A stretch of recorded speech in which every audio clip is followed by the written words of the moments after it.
I'm Dr. Daniel Kantor in real-time neurology. I'm here by Dr. Matt Suttliff, who's Doctor of Physical Therapy and team leader at the Mellon Center for Multiple Sclerosis at the Cleveland Clinic Foundation.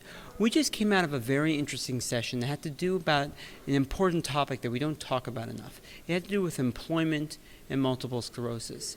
Tell the people back home what you think that people with multiple sclerosis should know about employment and MS.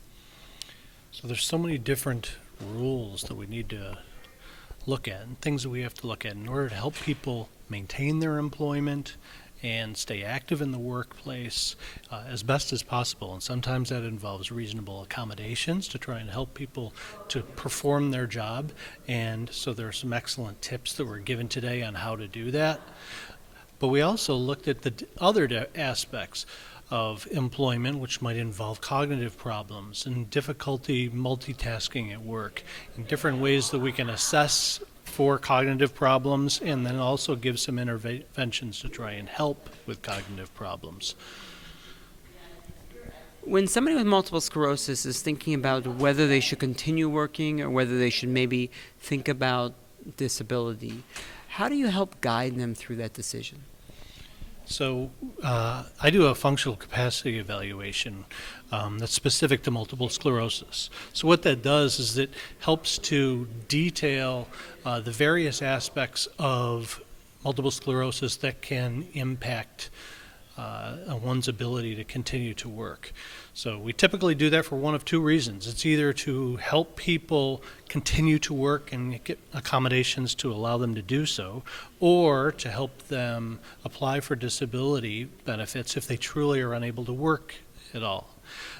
So that involves a combination of things. We look at vision, we look at bowel and bladder function, we look at strength and balance and walking ability, we look at their overall fatigue and the fatigue effect that can be brought about in an evaluation. We look at hand function, typing skills, sensation, all the things that potentially can impact employment in addition to the cognitive deficits that we've already talked about.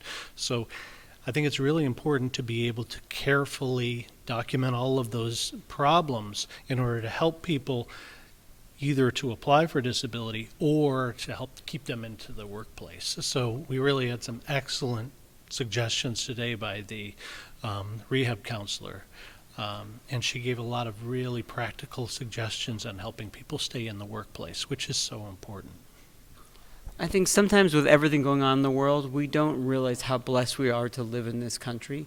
We have the Americans with Disabilities Act. We have ways of protecting people to continue working with reasonable accommodations, and when the time is right, to think about things like applying for disability.